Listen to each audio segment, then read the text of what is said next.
मित्रों नमस्कार। मेरा नाम पीके पांडे। मैं एक सेवानिवृत्त शिक्षक हूँ।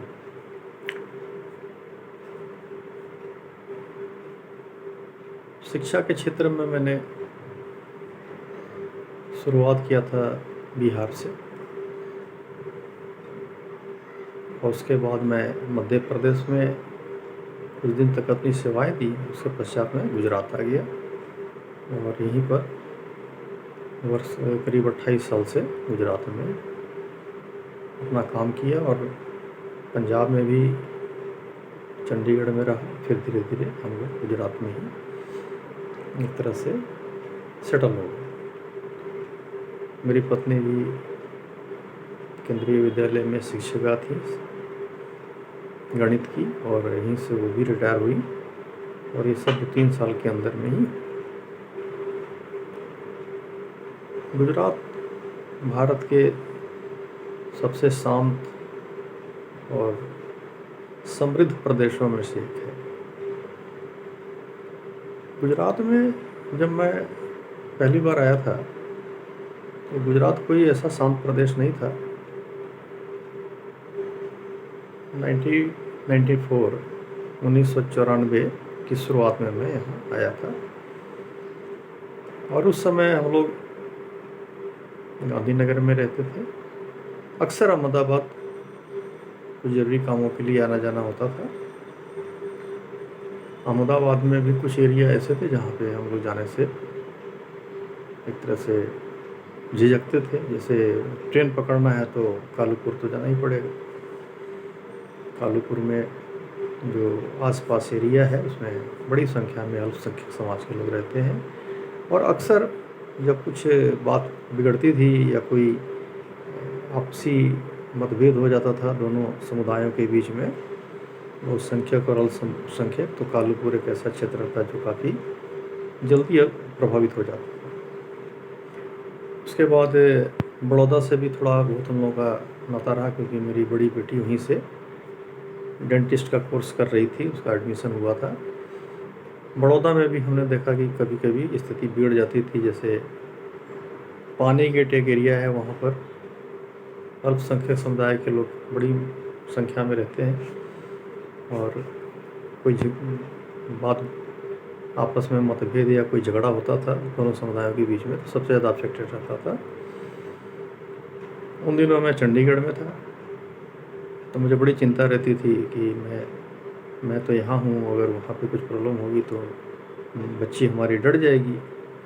और एक बार ऐसा हुआ था जब गोधरा के बाद में वहाँ पे झगड़े शुरू हो गए थे गुजरात में काफ़ी जगहों पे।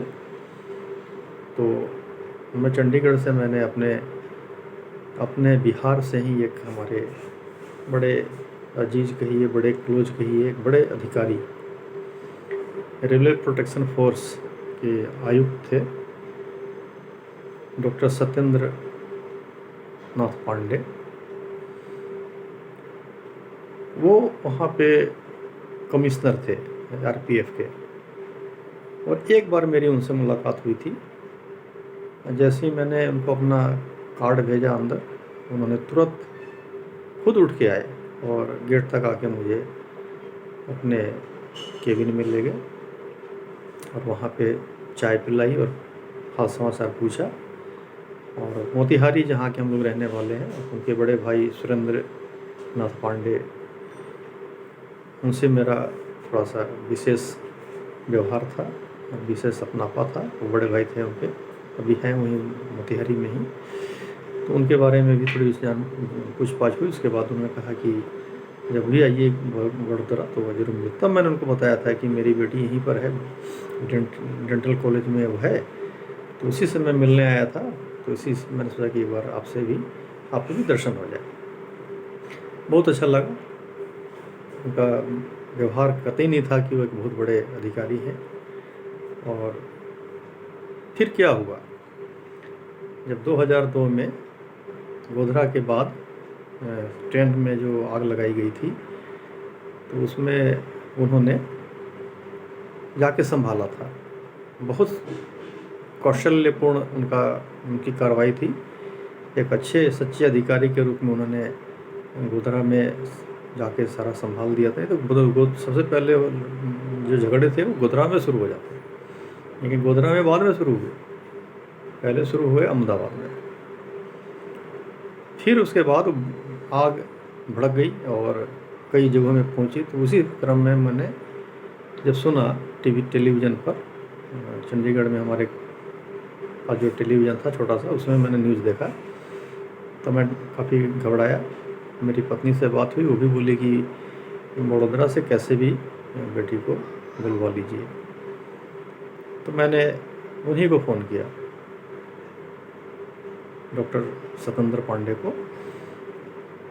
कि ऐसा है पांडे जी, थोड़ा सा ऐसा कर दीजिए कि वहाँ से उसको हॉस्टल से निकाल के घर पहुँचवा दीजिए। तब उन्होंने आरपीएफ की एक टुकड़ी के साथ उसको हॉस्टल से गांधीनगर पहुँचवा दिया था, वो सुरक्षा घेरे के साथ, जो बहुत ही बड़ी बात थी। क्योंकि हम लोग तो छोटे मोटे काम करने वाले अधिकारी कहिए या जो भी कहिए, तो हम लोगों को भी उनका बहुत सपोर्ट रहा।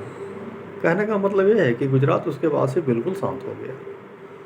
भले ही उस समय लग रहा था कि इतना क्यों हो रहा है, गुजरात में ऐसा नहीं होना चाहिए। महात्मा गांधी का देश है, प्रदेश कहिए, बल्कि महात्मा गांधी का प्रदेश है, और सरदार पटेल लौह पुरुष, इसके अलावा एक से एक बड़े नेता यहाँ से निकले हैं, और सभी ने लगभग एक तरह से समाज में समरसता लाने या समाज में किस तरह से आपस में भाईचारे से रहना चाहिए, शांति के साथ, महात्मा गांधी के सिद्धांतों का पालन करते हुए, इस पर पूरा जोर दिया गया था। लेकिन फिर भी यहाँ पे जो सांप्रदायिक हिंसा था वो कम नहीं हो रहा था, और अक्सर सुनने में आता था कि झगड़ा शुरू किया जाता था, उसमें पहले जो इनिशिएटिव होती थी वो अल्पसंख्यक समुदाय की ओर से होती थी। छोटी छोटी बात पर वो झगड़े शुरू कर देते थे और मारना पीटना काटना शुरू करते थे। जब तक पुलिस और प्रशासन सक्रिय होता था तब तक वो लोग खुद शांत हो जाते थे, और जिनके ऊपर उनके हमले हो गए रहते थे वो बाद में पुलिस और थाना और कोर्ट, इसी में वो लोग दौड़ते रह जाते थे, और किसी को नॉर्मली सज़ा होती हुई नहीं देखा जाता था।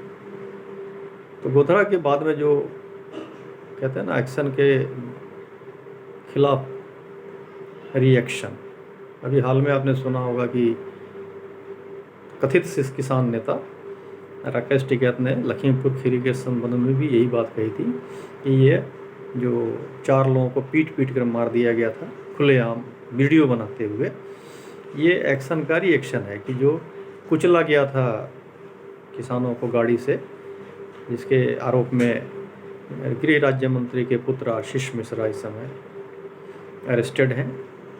हालांकि उनकी कोई उपस्थिति वहाँ आज तक किसी ने नहीं दिखाई कि आशीष मिश्रा खुद वहाँ थे या अपनी गाड़ी में थे, लेकिन उनके गाड़ी को तोड़ने फोड़ने की कोशिश हो गई थी वहाँ पर किसानों के द्वारा, जो ज़्यादातर सिख थे, थोड़े बहुत ही वहाँ पर गैर सिख लोग थे, बाकी सारे वही थे। और उन लोगों ने बताते हैं कि गाड़ी पर अचानक हमला कर दिया था, और 3-4 गाड़ियाँ थी उनकी, तो उसमें से एक ड्राइवर तो भागने में सफल रहा, बाकी दूसरे ड्राइवर ने जान बचाने के लिए गाड़ी को चलाना चाहा तेज़ी से, तो उसमें कुछ लोग उसके नीचे आ गए। अभी तक की रिपोर्ट के मुताबिक तो यही बात है, और सच्चाई भी यही लगती है कि वहाँ पर उनके ऊपर गाड़ी चलाने का कोई इरादा नहीं था। और नॉर्मली कोई भी ऐसी स्थिति आती है, हम ही लोग कभी कभी छोटा मोटा, अगर हम कहीं जा रहे हैं और थोड़ा सा किसी की गाड़ी में हल्की सी खरोच भी लग जाती है हमारी गाड़ी से, तो हम जल्द से जल्द वहाँ से निकल भागना चाहते हैं कि पता नहीं किस तरह का इंसान बैठा है दूसरी गाड़ी में, वो क्या करेगा, उसका क्या रिएक्शन होगा। और ऐसी स्थिति में कभी कभी और ज़्यादा एक्सीडेंट होने का डर हो जाता है। मैं खुद इससे कई बार गुजरा हूँ, लेकिन ईश्वर की कृपा से हर बार मैं निकल गया और फिर आगे कुछ गड़बड़ी नहीं हुई।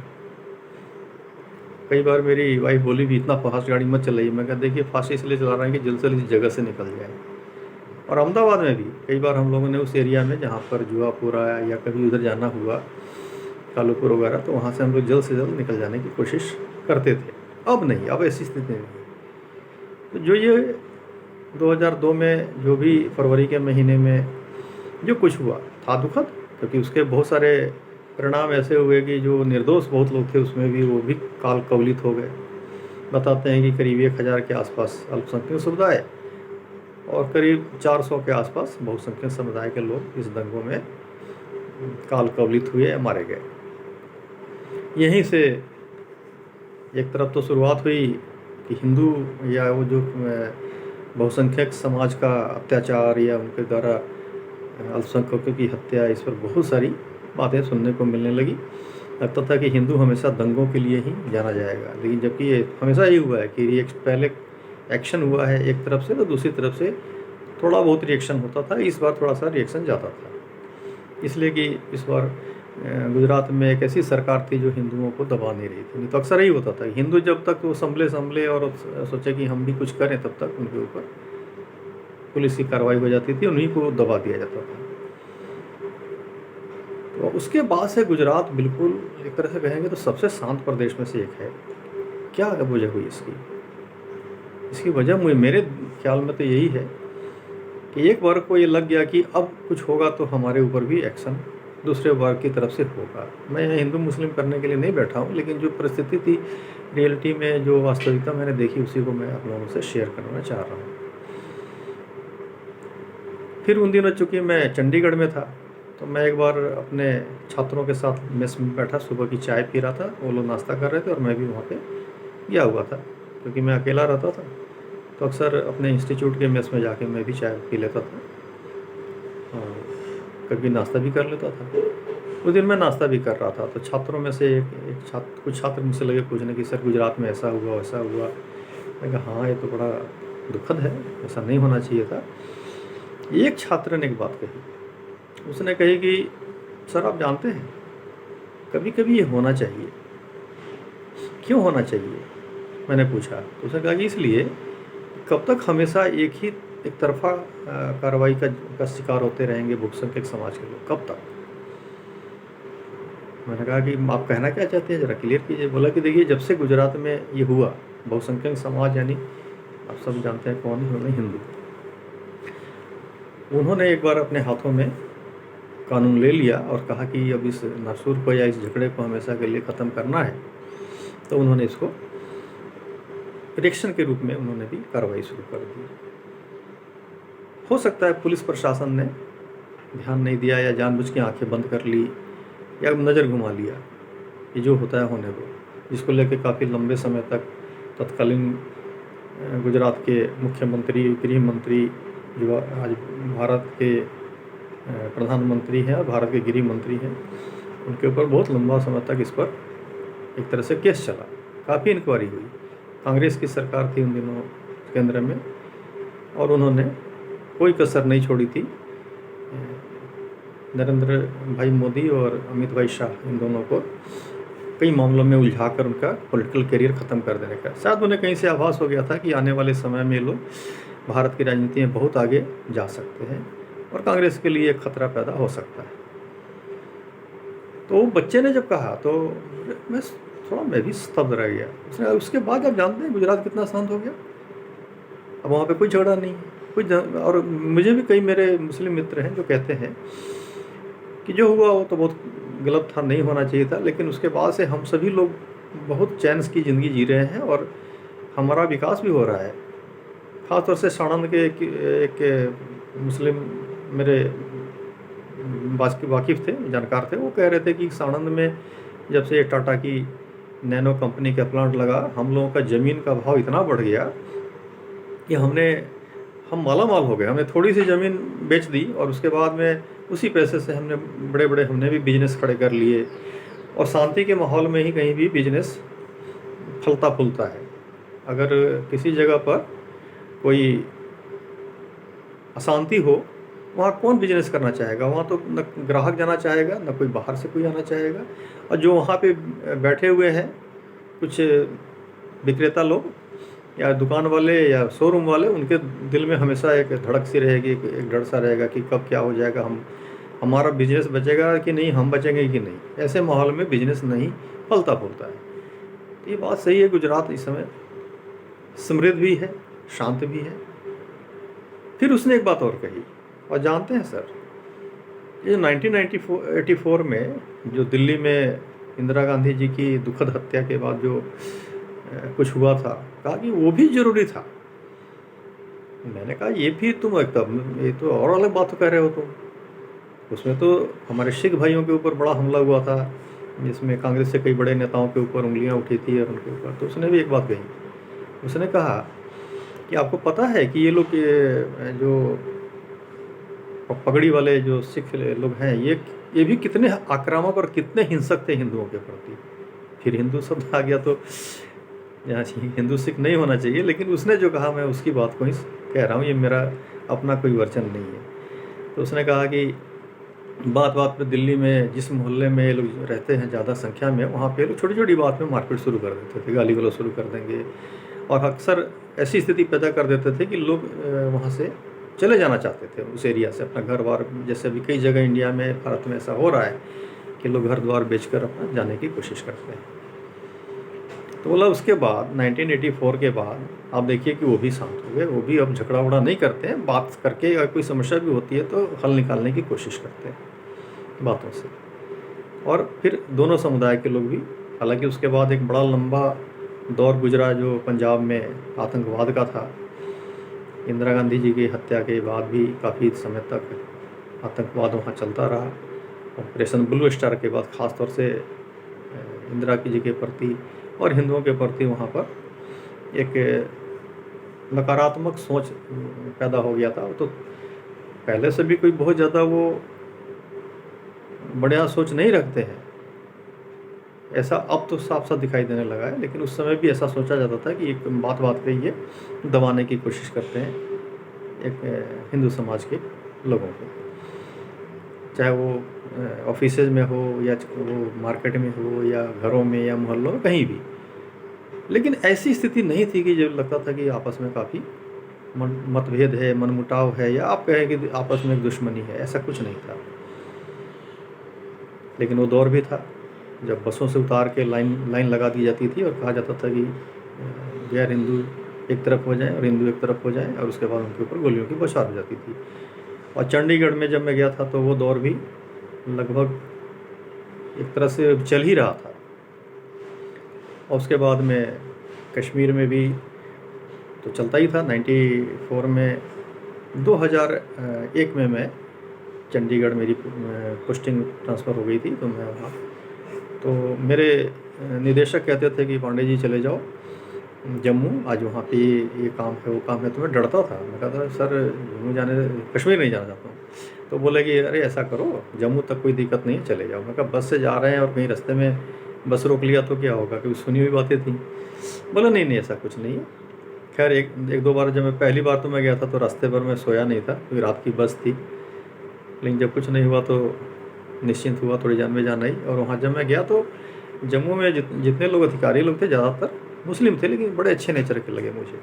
बातचीत बहुत अच्छे से की उन लोगों ने, और चाय पानी भी किए कराया, और लगा कि जैसे हम अपने ही एक क्षेत्र में हैं, ऐसा कुछ नहीं था। लेकिन आज की स्थिति अगर हम लोग देखें तो वो जो भयावह दौर कहीं वापस तो नहीं आ रहा है। जिस तरह की हालत है इस समय पंजाब में या दिल्ली बॉर्डर पे या लखीमपुर खीरी का भी जो हाल हुआ है, और हाल फिलहाल सिंघू बॉर्डर पे जो लखबीर सिंह नाम के एक व्यक्ति की बड़ी बेरहमी से बर्बरतापूर्ण तरीके से जो उसकी हत्या हुई है, क्योंकि वो सिख नहीं था, वो एक दलित समाज से आने वाला, नाम से भले ही लगता है सिख होगा, लखबीर, सारे नाम तो एक जैसे ही होते हैं, लखबीर सिंह। हो सकता है उसकी पत्नी के नाम में भी कौर लगता हो, अभी तो मैंने उसकी पत्नी का नाम नहीं देखा है, लेकिन ऐसा लगता है कि वो एक गैर सिख था और उसकी स्थिति ठीक नहीं थी। उसकी पत्नी उसको छोड़ के चली गई थी, उसके 3 बेटियां हैं, 12 से लेके 4 साल तक की उम्र की, 4, 8, 12 ऐसा कुछ बताते हैं। और परिवार बहुत ही गरीब है, खाने खाने को मोहताज है, रहने के लिए ढंग का घर नहीं है। लेकिन वो उसको आदत लग गई थी नशा करने की। और पंजाब इस मामले में, उड़ता पंजाब एक फ़िल्म भी आई थी, हालांकि वो फिल्म राजनीति से प्रेरित थी, आप वालों ने बनवाई थी, आप पार्टी ने, ताकि दिखाया जा सके कि अकालियों के शासन में पंजाब में नशाखोरी इतनी बढ़ गई है। और है, ऐसा नहीं है। मैं भी जब वहाँ था तो मैं देखता था कि मेरे कुछ पंजाबी सिख छात्र थे जो पुड़िया रखे रहते थे, उस पुड़िया में से कुछ काला काला कुछ निकाल के मुंह में से रख लेते थे। तो मेरे को ये क्या है, क्योंकि मैंने देखा है हम लोग के बिहार में, यूपी में तो वो तंबाकू का बना हुआ रहता है, लेके लोग अपना नाक में लगा लेते हैं। खाते हुए मैंने तंबाकू को नहीं देखा था इस तरह से। तो मैं कहा ये भी कुछ ऐसा ही होगा क्या। तब मुझे पता चला कि वो अफीम होता है। अफीम काला होता है ये मैं तो नहीं जानता था, लेकिन जब निकालते थे तो ब्लैक ही होता था। तब मैं बाद में जब मैंने उनको समझाने की कोशिश करता था तो हंसने लगते थे वो लोग। ऐसा लगता था जैसे बहुत ही सामान्य चीज़ है। तो लखबीर सिंह भी नशे का आदी था, और मुझे लगता है कि कहीं ना कहीं उसको लालच दिया गया था कि तुम आ जाओ, हमारी सेवा करो, फ्री में तुमको खाना वाना मिलेगा और साथ में नशे की सारी व्यवस्था होगी तुम्हारे लिए। और इस लालच में वो आ गया। लेकिन उनके पीछे उन लोगों का जो उद्देश्य था, जो निहंग सिखों जिनका हाथ बताया जा रहा है, वो ये था एक दहशत पैदा करना। उसके लिए कुछ इस तरह से कारनामा कर दिया जाए कि पूरे हिंदुस्तान में एक मैसेज चला जाए कि देखो हम ऐसा भी कर सकते हैं और किसी के साथ भी कर सकते हैं। ऐसा कहीं ना कहीं उनकी मंशा रही होगी। बड़ी नृशंस हत्या, बहुत ही बर्बरतापूर्ण तरीके से हत्या की गई है, जो जिसकी जितनी भी निंदा की जाए कम है। लेकिन मैं एक बात अपने सभी मित्रों से कहना चाहता हूँ कि हर बात पे हम लोग कहते हैं कि सरकार कोई निर्णय क्यों नहीं ले रही है, सरकार कोई निर्णय क्यों नहीं ले रही है, इनके ऊपर पुलिस क्यों नहीं दौड़ा दे रही है, अरेस्ट क्यों नहीं कर ले रही है राकेश टिकैत और दूसरे कथित किसान नेताओं को, जोगेंद्र यादव, दर्शन पाल भी है, हन्नान मोल्ला, ये सब जो इन लोगों के पास कायदे से कोई मांग नहीं है। इनको दिखाना है कि हम तुम्हें दबा के रहेंगे, चाहे कुछ भी हो जाए, भारत सरकार को झुका देना है। और जब ये तथाकथित किसान आंदोलन जब शुरू हुआ था 3 किसान कानूनों के विरोध में, तब भी ये कहा गया था कि हम इस बार झुका देंगे। मोदी सरकार इस बार फंस ली। मोदी सरकार ने बहुत टैक्टफुली इस सिचुएशन को हैंडल किया है। अगर अभी तक कोई कार्रवाई हो गई रहती, चाहे लाल किला के घटना के बाद ही, तो भारत में इस समय बहुत ज़्यादा दंगे फसाद हो रहे होते। और ये दंगे फसाद इस समय जो स्थिति बन रही है, वो बहुसंख्यक वर्ग एक तरफ होगा, बाकी सारे दूसरी तरफ होंगे। उसमें वामपंथी भी।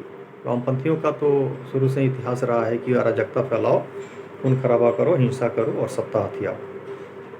बंगाल में भी वही हाल था। हालांकि बंगाल में ममता बनर्जी जब आई तो हम लोगों को बड़ी उम्मीद थी, लेकिन वो भी उन्हीं के रास्ते पे चल पड़ी और स्थिति और भी बद से बदतर हो गई है।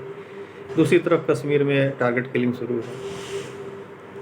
चाइना बॉर्डर पर भी आप लोग देख रहे होंगे कि वहाँ पे भी बहुत ज़्यादा समस्याएं चाइना क्रिएट कर रहा है, और बांग्लादेश में हिंदुओं पर लगातार हमले हो रहे हैं बिना मतलब। वहाँ पर दुर्गा जी का पंडाल लगा हुआ है और वहाँ पर किसी मूर्ति के पैरों के पास किसी ने एक होली बुक रख दिया, ऐसा बताते हैं। तो क्या पंडाल के लोगों ने रखा होगा उसमें? उनको मालूम नहीं है कि क्या हो सकता है। रात के अंधेरे में कोई जाकर वहाँ पे रख के चला गया और सुबह में किसी ने उसका फ़ोटो खींच के उसको सर्कुलेट कर दिया, दिखाने के लिए कि देखो ये लोग ऐसा कर रहे हैं। हमारे इतने मित्रों के घरों में सभी धार्मिक पुस्तकें रहती हैं, मेरे घर में भी है, लेकिन कभी भी हम लोग उसका निरादर कर सकते हैं क्या? नहीं। हम भी उनको उतना ही श्रद्धा और उतना ही उसके साथ रखते हैं, प्रतिष्ठा के साथ, जैसे दूसरे रखते होंगे, बल्कि उनसे कहीं ज़्यादा। तो क्या हम उसको अपमानित कर सकते हैं? नहीं कर सकते। और किसी के और ऐसे कम्युनिटी के साथ तो कभी नहीं, जो बात पे, छोटी छोटी बात पे जो हिंसक हो जाते हैं, उनसे कौन पंगा लेगा। लेकिन बांग्लादेश में ऐसा किया गया है। आज वहाँ की स्थिति बहुत ख़राब है, हिंदुओं के साथ बहुत अत्याचार हो रहा है। हिंदू निकले भी थे सड़कों पर, लेकिन वो तालियां बजा रहे थे या हाय हाय कर रहे थे, इसके अलावा वो कुछ नहीं कर रहे थे। दूसरी तरफ घरों को जलाया जा रहा है। महिलाओं के साथ वही सब हो रहा है जो अभी पश्चिम बंगाल में कुछ दिन पहले हो रहा था। ये तो कुछ गिनती के नाम दिखाई दे रहे हैं, 26 से 27 ऐसा बता रहे हैं कि महिलाओं के साथ वहाँ पे बलात्कार हुआ। नहीं, कौन जानता है कि संख्या 1000 भी हो सकती है, 2000 भी हो सकती है, मारे जाने वाले लोगों की संख्या भी सैकड़ों हो सकती है। खुद हसीना सरकार के ऊपर खतरा है, कट्टरपंथियों के द्वारा, पाकिस्तान के द्वारा सारा प्रेरित है।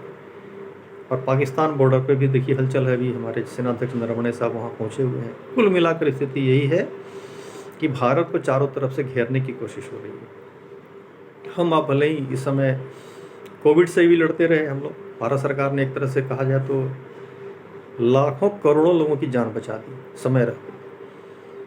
जिस तरह से अमेरिका में 32 करोड़ की आबादी में 7.5 लाख लोग के आसपास मर गए कोविड से, भारत 2.5 लाख भी नहीं हुआ, ऐसा बताते हैं जो गणना है।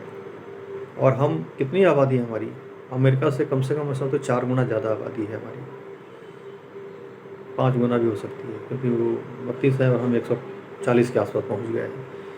तो ऐसी स्थिति में मोदी सरकार ने हर तरह से देश को, जनता को हर तरह से बचाने की कोशिश की है। लेकिन चूँकि यही चीज़ हमारे जो विरोधी हैं या देश के अंदर के जो शत्रु हैं, देश के बाहर के शत्रु हैं, उनको ये बर्दाश्त नहीं हो रहा है। भारत बहुत उन्नतिशील देश हो गया है, कोविड होते हुए भी हम कहीं पीछे नहीं रहे। आज 1 साल से गरीब लोगों को मुफ्त में राशन खिलाया जा रहा है। ये सब कैसे हो रहा है? तो ईश्वर की कृपा जरूर है, लेकिन ईश्वर दे तो नहीं रहे ना, देने वाला तो नीचे ही जो हमारे शासक हैं वही कर रहे हैं ना। हर किसी को फ्री में वैक्सीन लगवाना, दूसरे देशों में हालत देख लीजिए, और भारत में 250 भी नहीं लगता है जो उसका मिनिमम कीमत लगा है। हम खुद दोनों वैक्सीन ले चुके हैं, सब परिवार, हमें 1 पैसा भी नहीं देना पड़ा। हम चाहते थे कि हम पेमेंट करें, लेकिन नहीं लिया गया। ये हमारे देश की सरकार है, और इतनी अच्छी सरकार दुनिया के किसी देश में नहीं है। लेकिन सारे इसी सरकार के पीछे हाथ धो के पड़ गए, जो बड़ी मतलब बेचैनी पैदा करती है। और हम अगर इसी सरकार का क्रिटिसाइज करें कि एक्शन क्यों नहीं लिया, और एक्शन लेने का समय आएगा तो एक्शन भी होगा। अभी आप देख रहे हैं चाइना क्या कर रहा है अरुणाचल प्रदेश में। भारतीय सेना ने उनको खदेड़ा है, बड़े 200 लोगों को अरेस्ट भी किया था, चीनी सैनिकों को। कहीं किसी क्षेत्र में भारत पीछे नहीं है। तो हमें भारत की सुरक्षा भी देखनी है, आंतरिक भी और बाह्य भी। देश के जो हम अगर सच्चे नागरिक हैं, जो सच्चे राष्ट्रवादी नागरिक हैं, हम अगर इसको समझेंगे तो कौन समझेगा? हमें अपने सरकार के साथ कंधे से कंधा मिलाकर सीना तान के खड़ा रहना पड़ेगा। यही वक्त है अच्छे और बुरे नागरिकों की पहचान का। जो हमारे पूर्व सेनाध्यक्ष और आज के वर्तमान में CDS श्री रावत साहब, उन्होंने जो कहा था कि भारत को 2.5 मोर्चे पर युद्ध के लिए हमेशा तैयार रहना चाहिए, आज तो ये मोर्चा 3 हो गया है। ये जो किसान आंदोलन है या उसके पहले CAA के नाम पे जो दिल्ली में दंगे हुए थे, ये सारा एक पूरा मोर्चा है। और इसके पीछे जो जिहादी ताकतें हैं, जो मिशनरी ताकतें हैं, और सबसे बढ़ के जो ये देश के विरुद्ध जो वामपंथी ताकतें हैं। मैं वामपंथ का बड़ा पहले सपोर्टर था, और यही नहीं, आप जैसी पार्टियां, ये सारे के सारे मोदी को कैसे हम डिस्क्रेडिट करके, अपमानित करके, या उनको फेल दिखाकर, असफल दिखाकर ऐसे इमेज क्रिएट कर दें कि लोग उनको वोट ना दें। क्योंकि लोग अभी भी मान नहीं रहे, लोग अभी भी पूरी तरह से मोदी के नाम पर बीजेपी को वोट दे रहे हैं। मैं खुद बीजेपी का कोई सदस्य नहीं हूँ, कोई सपोर्टर नहीं, लेकिन हम लोगों को जब वोट देने का मौका मिलता है तो हम मोदी जी के नाम पर वोट देते हैं, बीजेपी को। और अधिकांश हिंदुस्तान के लोगों की यही धारणा है कि हम इस व्यक्ति को वोट नहीं दे रहे हैं, हम मोदी जी को वोट दे रहे हैं। खुद भी कहते थे कि आप लोग मुझे वोट दे रहे हो। तो मैं अंत में यही सभी लोगों से मेरी प्रार्थना रहेगी, आप सभी से वीडियो के माध्यम से अगर पहुंचा तो आप सभी तक, कि अपनी देश की सरकार के साथ बिना किसी हिचक के और बिना किसी दबाव में, बिना किसी तरीके से मुड़े बेंड हुए पूरी तरह से खड़े रहिए। देश बहुत विकट परिस्थितियों से गुजर रहा है, और हमारे दुश्मन हर तरह से हमें बर्बाद करने पर लगे हुए हैं। नहीं तो 8.5% जो बताया जा रहा, 8.8% जो GDP होने वाला है अगले साल, कुछ नहीं होगा। देश के अंदर अराजकता फैल जाएगी, जिसके पीछे आजकल हाथ जी जान लगाकर ये जो किसान आंदोलन के नाम पे जो लोग बैठे हैं, ये लोग देश भर में अराजकता फैलाना चाहते हैं, और इसका और कोई दूसरा उद्देश्य नहीं है। धन्यवाद, नमस्कार।